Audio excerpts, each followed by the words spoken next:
Hi, I'm Charles DeRoller with Redcom Laboratories. I'm here with PTC TV to interview PITA President Ivan Fong. Good morning, Ivan. Good morning, Charles. Hey, can you tell us a little bit about what is PITA? PITA stands for the Pacific Islands Telecommunications Association. We're an organization of about 140 members based out of Suva, Fiji. And the charter of PITA is to look at telecommunications development and ICT development in the Pacific.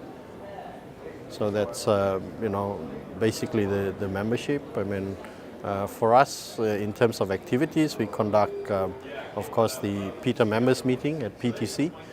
We have our AGM and a number of workshops and trainings for our members throughout the year. Oh, very good. Okay. What are the unique characteristics of PITA members? I suppose for PITA members, most being based in the Pacific Islands, the unique thing we find is, with the distance and the small economies that the islands have, there is a need for, the islands to get together in terms of sharing information, collaboration, cooperation, just working together to get things done. Otherwise, you won't have the critical mass, to play in the space that the other bigger operators can play in. Okay, very good. Now, at the time of the founding of PITA, which was 1995, I believe, so 20 years ago, it's PITA's 20th anniversary. Thank you. Congratulations. At the time, they were worried about replacing mechanical exchanges and troposcatter satellite.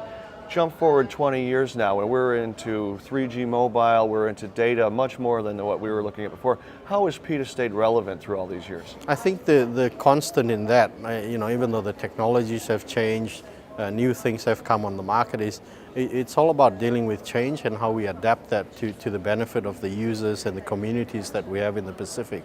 So at the time of mechanical changes to digitalization, there are similar concerns about how do you get this done efficiently, how do you make sure that works for the consumers at the end of the day. The concerns and the challenges and the opportunities are the same today. I mean, with digital, broadband and wireless, more and more people getting on the internet, the same questions do apply. How do we get out there effectively and efficiently so people can make use of it and make improvements in their lives? Okay. Now, one of the complaints I hear from islanders all the time is that they go to New Zealand and they experience the wonder of internet at $2 per megabit, and they have instant, mobile access to the internet. And I hear a lot from the United States and Europe, come on, let's do it our way, our solution will fit. Do you see a one-size-fits-all solution for the Pacific? I guess a lot of vendors would like that to happen.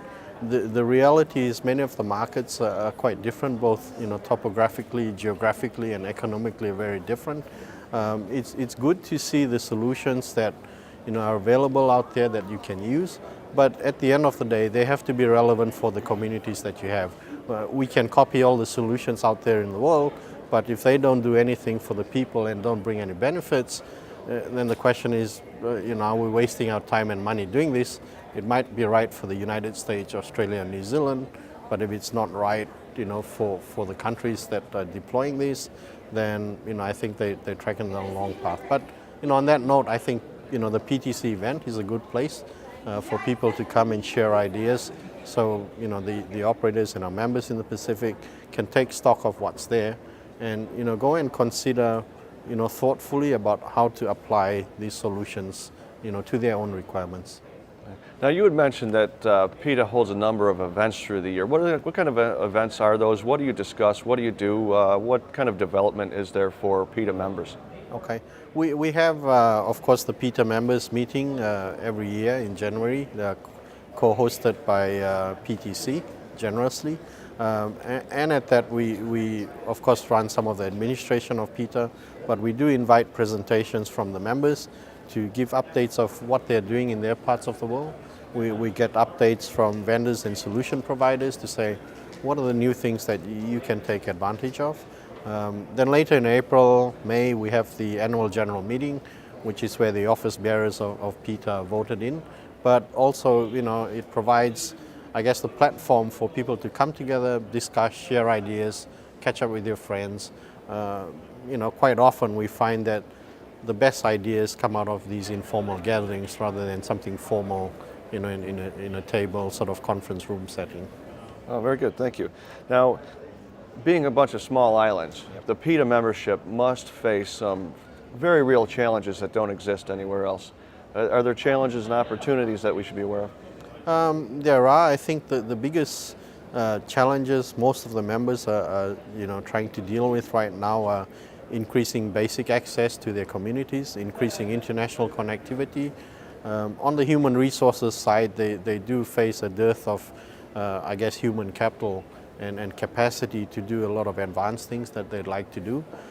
These are challenges, of course, but there are opportunities also for members to come in collectively as PITA to say, let's pool our resources, back to the original founding concepts of PITA to say we're more effective if we put these things together and work together as a group, for better outcomes for everyone. Very good. Well, thank you very much. Ivan Fong, President of PITA. Appreciate your time and best of luck at PTC'16. Thank you very much, Charles. Have a good day. Thank you.